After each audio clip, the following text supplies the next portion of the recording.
Hello everyone and welcome back all of you.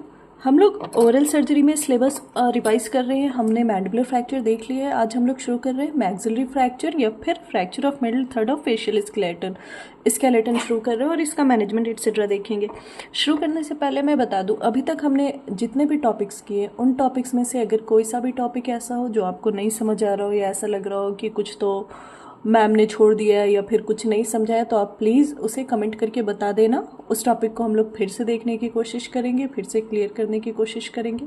और हाँ, अगर सब्सक्राइब नहीं किया है अभी तक, अपने दोस्तों से शेयर नहीं किया है, तो please do subscribe and share.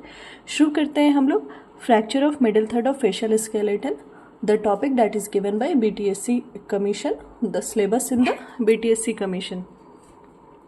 Middle third of facial skeleton consists of various bones. जो middle third of facial skeleton में होते हैं, जो बोन जिनका हमें फ्रैक्चर और जिनका फ्रैक्चर होगा, जिनका मैनेजमेंट होगा, जो हमें पढ़ना है, वो है maxilla, zygomatic bone, palatine bone, zygomatic process of temporal bone, nasal bone, lacrimal bone, vomer, ethmoid, inferior concha and pterygoid plate. ठीक है, तो maxilla, zygomatic bone, palatine bone, nasal bone, lacrimal bone and zygomatic process of temporal bone. इतना तो clear है हमें। आप ऐसे ही visualise करके आंख बंद करके सोचोगे तो ये सारे बोन आपको याद होंगे।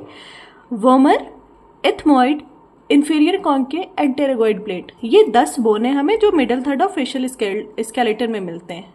लेकिन जो एग्जाम के लिए इंपॉर्टेंट पॉइंट है, जो हमें याद रखना है, इनमें से ना सारे बोन पेयर्ड होते हैं एक्सेप्ट सम। सारे बोन जो है वो पेयर्ड होते हैं, जैसे पैलेटाइन बोन 2 होगा, सारे बोन ना पेयर्ड होते हैं एक्सेप्ट जो हमें याद रखना है वो है वोमर एंड एथमॉइड। वोमर और एथमॉइड को छोड़कर सारे बोन पेयर्ड होते हैं। तो सिंगल बोन या नॉन पेयर्ड बोन कौन है? वोमर एंड एथमॉइड और non paired bone. Vomer and ethmoid जो है, वोमर एंड एथमॉइड जो है वो नॉन पेयर्ड बोन है, सिंगल बोन होते हैं। अब मिड फेशियल स्केलेटन का फ्रैक्चर जब होगा तो उसमें कैरेक्टरिस्टिक फीचर क्या क्या आएंगे? मिड फेशियल स्केलेटन का जब पेशेंट का फ्रैक्चर होगा तो बोन्स आर सो अरेंज्ड। होता है क्या है कि बोन इतने ज्यादा अरेंज है ना, ये सारे जो बोन अभी हमने पहले देखा है इतने अच्छे से कॉम्पैक्टली अरेंज है, इतने आसपास है ना, कि the forces of mastication are carried along certain pillars known as buttresses to the skull। तो what is buttresses to the skull? Bones जो मैस्टिकेशन फोर्स को कैरी करते हैं, स्कल में ट्रांसफर करते हैं, उसको बट्रेसेस ऑफ द स्कल कहते हैं। The bones are so arrange that the forces of mastication are carried along certain pillars known as buttresses to the skull. ठीक है। Bone of mid face differ from mandible and have certain unique characteristics. अब क्या होता है, fracture के लिए हमें देखना है कि मैक्सिलरी बोन्स कैसे। तो जो मैंडिबल के बोन है ना और जो मैक्सिला की बोन है, मैक्सिला के बोन मैंडिबल के बोन से अलग होते हैं, उनके कुछ अपने कैरेक्टरिस्टिक्स होते हैं मैक्सिलरी बोन के। तो क्या होते हैं?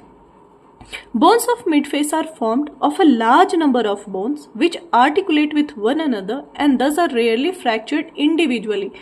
जो मिड फेस के बोन है ना वो बहुत सारे हैं, एक तो दूसरा एक दूसरे से इतने आर्टिकुलेटेड है ना, एक दूसरे से इतने फिक्स है ना, एक दूसरे के इतने क्लोज है ना, कि कोई भी ब्लो, कोई भी ट्रॉमा होता है तो कभी ही रेयरली ऐसा होगा कि कोई एक बोन फ्रैक्चर हो। मतलब यहाँ पे फ्रैक्चर जो होता है वो ग्रुप में होता है, मल्टीपल बोन्स का होता है। Bones of mid face are formed of a large number of bones which articulate with one another and thus are rarely fractured individually. ठीक है, नेक्स्ट देखते हैं क्या है। Maxilla forms major part of middle third of facial skeleton. Middle third of facial skeleton का major part maxilla form करता है। Bones are relatively fragile because of thin cortical bone and large amount of कैंसलेस bone. Maxilla के जो bones होते हैं वो relatively fragile होते हैं। क्यों? क्योंकि इनके कॉर्टिकल बोन्स जो है वो थिन है और कैंसलेस बोन इनमें बहुत ज्यादा होता है। Due to this fragility these bones forms a cushion for trauma direct towards the cranium in anterior or anterolateral direction। और इसके वजह से, इन फ्रेजिलिटी की वजह से ये सारे बोन है ना वो क्रेनियम के लिए कुशन का काम करते हैं। जब भी कोई ट्रॉमा होगा, जब भी कोई फोर्स होगा क्रेनियम के साइड, तो ये सारे बोन जो है क्रेनियम को प्रोटेक्ट करते हैं। कैसे? Mid face has been described as matchbox placed in front of the cranium which is covered by a hard shell. Mid face को एक मैच बॉक्स कहा जाता है जो क्रेनियम के सामने रखा गया है, क्रेनियम के सामने प्लेस्ड है और एक हार्ड शेल से कवर्ड है. ठीक है, मैच बॉक्स कौन है क्रेनियम का? Mid face. अब क्या होता है? As strong blow to this region is absorbed. जैसे ही कोई स्ट्रॉन्ग ब्लो इस जगह पे पड़ता है और वो फोर्स जो है एब्जॉर्ब हो जाती है by the mid facial bones which crumble and thus prevent the force from being transmitted to delicate brain and spinal cord. इस रीजन में कोई भी जब स्ट्रॉन्ग फोर्स या ब्लो पड़ता है ना, तो जो मैक्सिलरी बोन है, कैंसलस बोन से है, वो क्या करते हैं? इन सारे ब्लो को अपने अंदर एब्जॉर्ब कर लेते हैं, इन सारे फोर्सेस को, और ब्रेन और स्पाइनल कॉर्ड तक उसको ट्रांसमिट नहीं होने देते हैं, उन सारे फोर्सेस को दस प्रिवेंट करते हैं. अब बट्रेसेस बोन, इसमें आते हैं vertical pillars and horizontal pillars. तो vertical pillars of buttress of mid face are, ये इंपॉर्टेंट है. बट्रेस ऑफ मिड फेस में वर्टिकल पिलर्स में क्या क्या आ रहा है? नेजो मैक्सिलरी आ रहा है, zygomatico maxillary, pterygo maxillary buttress. ठीक है, वर्टिकल बट्रेस कौन कौन से? Zygo, naso and pterygo. Zygo, naso and pterygo easy है. Vertical pillars of the buttress of mid face में कौन कौन से आ रहे हैं? नोज के आ रहे हैं, नेजो मैक्सिलरी आ रहे हैं, टेरिगो मैक्सिलरी आ रहे हैं, जाइगोमैटिको मैक्सिलरी आ रहे हैं. Horizontal pillars are superior and inferior orbital rims. ये तो याद हो गया आपको, superior and inferior orbital rims and zygomatic arches, इन दोनों में कॉमन है. Horizontal pillars of buttresses of mid face में क्या आ रहा है? Superior and inferior orbital rims and zygomatic arches.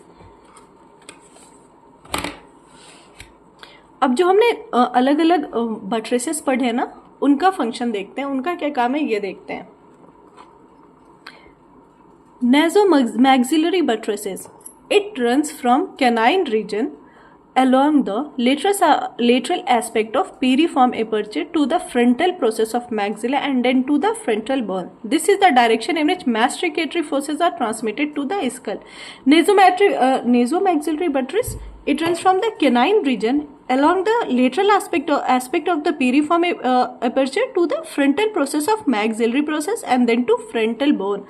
ठीक है, कैनाइन रीजन से होता हुआ lateral aspect of piriform aperture से फ्रंटल प्रोसेस ऑफ मैक्सिला में, और फिर वहां से फ्रंटल बोन को मैस्टिकेटरी फोर्स को ट्रांसमिट कराता है और वहां से स्कल के साइड मैस्टिकेटरी फोर्स चला जाता है. ये चार चीज समझ में आ गया. कैनाइन से lateral aspect of piriform aperture, वहां से फ्रंटल प्रोसेस ऑफ मैक्सिला, फिर वहां से frontal bone. This is the direction which masticatory forces are transmitted to the skull. तो आपको अब पता है कि डायरेक्शन ऑफ मैस्टिकेटरी फोर्स क्या है? Canine to lateral aspect of piriform to frontal process of maxilla to the frontal bone. Zygomatic buttress, ये canine से शुरू हो रहा था आपका नेजोमैक्सिलरी. अब zygomatic buttress starts in the first molar region. Zygomatic buttress starts in the first molar region and is carried along the zygomatic process of maxilla and then to the zygomatic process of the frontal bone. Super easy, very easy. Zygomatic buttress जो है वो first molar reason से शुरू हो रहा है और zygomatic process of maxilla से कैरी करता है zygomatic process of frontal bone तक. ठीक है, अब ये bone of the mid face are arranged at an angle of 45 degree. Bones of the mid face जो है वो 45 डिग्री के एंगल पे अरेंज होते हैं, sloping downwards and backward to the base of skull. ठीक है, इनका स्लोप किधर बन रहा है? Downward and backward to the base of skull. 45 degree पे and downward and backward to the base of skull. ये इतना जोर मैं इसलिए दे रही हूँ ना क्योंकि ये इंपॉर्टेंट है, आगे जाके मैनेजमेंट में इसे रिलेट करना है हमें. Fracture when separate these bones from their contact. Fracture when separate these bones from their contacts. They are drawn downward and backward along this slope, which is seen as an elongation of facial skeleton. क्या होता है कि जब fracture होता है और separation होता है बोन्स का तो डाउनवर्ड और बैकवर्ड होता है, जिसकी वजह से फ्रैक्चर के बाद ना फेशियल स्केलेटन की इलोंगेशन हो जाती है, फेस इलोंगेटेड दिखने लगता है। Now important structures likely to be damage in the mid face of fracture. Mid face के फ्रैक्चर में कौन कौन से स्ट्रक्चर्स जो हैं वो अब डैमेज होंगे, तो हमारे उस रीजन के कौन कौन से हो सकते हैं? Cribriform plate of ethmoid bone fracture होगा हमारा, मीडियल वॉल और lateral wall of and the floor of orbit हमारा फ्रैक्चर हो सकता है, lateral wall above the attachment of suspensory ligament of Lockwood may lead to a lowering of the ocular level, maxillary antrum, ethmoid sinuses damage हो सकते हैं, nasolacrimal duct damage हो सकता है हमारा, इंफ्राऑर्बिटल नर्व्स की इंजरी हो सकती है, इंफ्राऑर्बिटल नर्व्स की, जिसकी वजह से एनेस्थेशिया या पैरेस्थेशिया होगा हमें, मीडियल कैंथल लिगामेंट का वो जो होगा डिटैचमेंट हो सकता है, रेट्रोबल्बल हैमरेज हो सकता है, हमें रेट्रोबल्बल हैमरेज होगा, उसके साथ साथ ऑप्टिक नर्व भी डैमेज हो सकता है, लेकिन ऑप्टिक नर्व का जो डैमेज है ना वो रेयर है, ऑप्टिक नर्व के डैमेजेस रेयर हैं बट पॉसिबल है।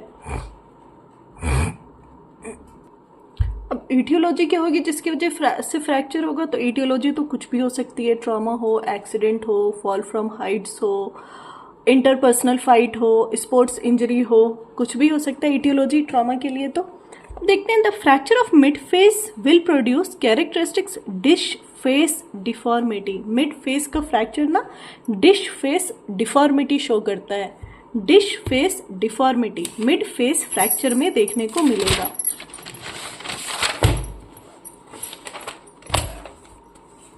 Now classification of mid face fracture, classification of fracture of middle third never usually occurs in individual bone and may not always follow a set pattern of fracture। middle third का जो वो है ना, ये important है यार, ये important है क्लासिफिकेशन ऑफ फ्रैक्चर, फिर इसके वेरियस साइंस एंड सिम्टम्स सब important है। Fracture of middle third never usually occurs in individual bone में नहीं होगा और हमेशा जरूरी नहीं है कि ये पैटर्न फॉलो करे, लेकिन रेने लेफोर्ट थे एक, जिन्होंने 1901 में Lefort classification of middle third fracture दिया। रेने लेफोर्ट ने क्या किया, कैडेवर 1901 में उन्होंने कैडेवर पे वेरियस इंजरीज की है, फिर उन्होंने फ्रैक्चर पैटर्न्स देखा उसको डाइसेक्ट करके, और उस बेसिस पे इन्होंने लेफोर्ट क्लासिफिकेशन दिया। तो रेने लेफोर्ट ने कब दिया, 1901 में दिया। Fracture runs along the lines of weaknesses in the bone, और बोन जहां जहां से जिस एरिया पे हर एक बोन पर्टिकुलर वीक था ना, वहां से ये फ्रैक्चर लाइन जो है रन हो रहा था, वहां पे ब्लो के इफेक्ट से फ्रैक्चर हो रहा था। तो लेफोर्ट ने 3 क्लासिफिकेशन दिया, लेफोर्ट 1, लेफोर्ट 2 एंड लेफोर्ट 3। तो लेफोर्ट फर्स्ट क्लासिफिकेशन जो है ना, classification of fracture of Le Fort 1, इसको हम लोग लो लेवल फ्रैक्चर भी कहते हैं, पहला। इसको हम लोग ग्वेरीन फ्रैक्चर भी कहते हैं, दूसरा। तीसरा इसे हम लोग फ्लोटिंग मैक्सिला भी कहते हैं, और चौथा सब जाइगोमैटिक फ्रैक्चर भी कहते हैं। इंपॉर्टेंट कौन सा है, फ्लोटिंग मैक्सिला किस में होता है, लेफोर्ट 1 में होता है। फ्लोटिंग मैक्सिला लेफोर्ट 1 फ्रैक्चर में होता है, बट अभी के लिए हमें ये सब याद रखना है। ग्वेरीन्स फ्रैक्चर भी इसी को कहते हैं, सब जाइगोमैटिक भी कहते हैं और लो लेवल भी कहते हैं। फ्रैक्चर का पैटर्न कहाँ होगा, बोन के किस किस हिस्से से होता हुआ किस बोन से होता है ये फ्रैक्चर जाएगा। Fracture line runs from lateral margin of lateral nasal aperture. Fracture line जो है कहां से रन कर रहा है, lateral margin of lateral nasal aperture, piriform aperture, ठीक है। Fracture of pterygoid plates, horizontal fracture, ये हॉरिजेंटल फ्रैक्चर होता है। फ्रैक्चर ऑफ टेरिगॉइड प्लेट यहाँ पे हॉरिजेंटल फ्रैक्चर है, ठीक है। एक तो पीरीफॉर्म एपर्चर, दूसरा टेरिगॉइड प्लेट का फ्रैक्चर, तीसरा fracture line runs horizontally above nasal floor, nasal floor में हॉरिजेंटली हो रहा है, laterally above canine fossa, crossing anterior wall of maxillary antrum and goes below zygomatic buttress, और जाइगोमैट्रिक बट्रेस से नीचे जाता है, posteriorly across the pterygo maxillary fissure and pterygoid plates. इसको एक बार फिर से हम लोग याद करने की कोशिश करें। लेफोर्ट 1 में फ्रैक्चर पैटर्न क्या होगा, lateral margin of lateral nasal aperture, that is piriform aperture पे, lateral margin of lateral nasal aperture पे, then fracture of pterygoid plates, pterygoid plate की फ्रैक्चर होगी हमारी। उसके बाद नेजल फ्लोर की, टेरेगॉइड प्लेट्स की नेजल फ्लोर की फ्रैक्चर होगी। 3 हो गया, piriform aperture, pterygoid plates, nasal floor, canine fossa के थोड़ा laterally above canine fossa, nasal floor, canine fossa, anterior wall of maxillary antrum की, जाइगोमेट्रिक बट्रेस के below, and pterygomaxillary fissure and pterygoid plates के posteriorly. ये हो गया Lefort 1 में सारे फ्रैक्चर। ईटियोलॉजी, हर एक फ्रैक्चर जो इसमें हो रहा है ना, इसकी अलग अलग ईटियोलॉजी है जिसे ध्यान से देखना है। Aetiology of Le Fort 1 fracture is strong blow with a sharp object, ठीक है, strong blow with a sharp object to a level above the tooth bearing area. Tooth bearing area के ऊपर जब स्ट्रॉन्ग ब्लो शार्प ऑब्जेक्ट से होगा उस case में Lefort 1 fracture होगा। Force causes fracture of the entire segment and detachment of tooth-bearing part of the maxilla from cranial base। और force इतना स्ट्रांग होता है और फ्रैक्चर ऐसा होता है कि जो फ्रैक्चर है ना उसकी वजह से पूरा इंटायर सेगमेंट का डिटैचमेंट हो जाता है, टूथ बियरिंग एरिया के इंटायर सेगमेंट का डिटैचमेंट हो जाता है मैक्सिला का क्रेनियल बेस और इसी वजह से इसे हम लोग फ्लोटिंग मैक्सिला कहते हैं। लेफोर्ट 1 का लेटरल व्यू पूरा डिटैच हो गया हमारा, अपने बेस से, स्कल के बेस से पूरा डिटैच हो गया हमारा टूथ बियरिंग एरिया, इसे फ्लोटिंग मैक्सिला इसी वजह से कहते हैं लेफोर्ट 1 को, ठीक है। और इसमें ग्वेरिन साइंस भी था ना, ये भी इंपॉर्टेंट है, ग्वेरिन साइन ये भी दिखाती हूँ। फ्लोटिंग मैक्सिला हो गया।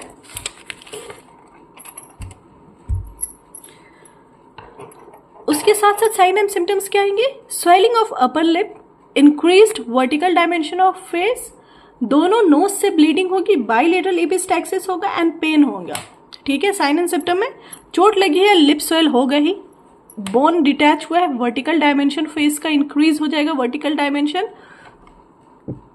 बाइलेटरल एपिस्टैक्सिस होगा, दोनों नोज से ब्लीडिंग हो रही होगी और पेन होगा। इंट्रा ओरली क्या होगा? इकाइमोसिस इन बकल सल्कस इन जाइगोमैटिक बट्रेस रीजन। इकाइमोसिस होगा बकल सल्कस इन जाइगोमैटिक बट्रेस रीजन में, इकाइमोसिस दिखेगा हमें बकल सल्कस में। उसके साथ साथ इकाइमोसिस होगा ग्रेटर पैलेटाइन फोरामेन रीजन में, इकाइमोसिस होगा ग्रेटर पैलेटाइन फोरामेन रीजन में, जिसे हम लोग ग्वेरिन्स साइन बोलते हैं। जीपी देते हैं ना, जीपीएलए देते हैं, उस रीजन की इकाइमोसिस होगी जिसे हम लोग ग्वेरिन्स साइन बोलेंगे। Laceration of labial mucosa lacerated रहेगा। एंटीरियर ओपन बाइट होगा, ठीक है। Fracture will lead to anterior open bite due to downward and backward shifting of fractured maxilla. Anteriorly open bite दिखेगा, पोस्टीरियर गैगिंग ऑफ अक्लूजन दिखेगा। Anterior में open bite होगा Le Fort 1 में और posterior gagging of occlusion, that is premature contact हो जाएगा posterior teeth का, जिसको हम लोग कहते हैं posterior gagging of occlusion. Premature contact हो जाना पोस्टीरियर टिथ का मैक्सिलरी फ्रैक्चर में, इसे हम लोग कहते हैं posterior gagging of occlusion. Characteristic क्या है क्लास 1 का? ये इंपॉर्टेंट है। कैरेक्टरिस्टिक्स है लेफोर्ट 1 का, जब मैक्सिलरी प्रोसेस को टैप किया जाएगा ना, इसमें से डल क्रैक पॉट साउंड आएगा, डल एक क्रैक पॉट साउंड निकलेगा। कोई हॉलो चीज को जब ऐसे ऐसे बजाते हैं टप टप, तो कैसी एक फील आएगी आपके फिंगर में और आवाज कैसी आएगी? क्रैक्ड पॉट साउंड आएगी, डल सी आवाज होगी। ये इसका कैरेक्टरिस्टिक्स है लेफोर्ट 1 का। Hollow sound on percussion of the upper teeth, mobility of maxilla at level of nasal floor, और उसके साथ साथ क्या होगा? मैक्सिला की मोबिलिटी होगी at level of nasal floor, इसको हम लोग कहेंगे फ्लोटिंग मैक्सिला होगा और क्रैक्ड पॉट साउंड होगा। Le Fort 1 finish. लेफोर्ट 2 पे आते हैं। लेफोर्ट 2 देखते हैं हम लोग नेक्स्ट वीडियो में।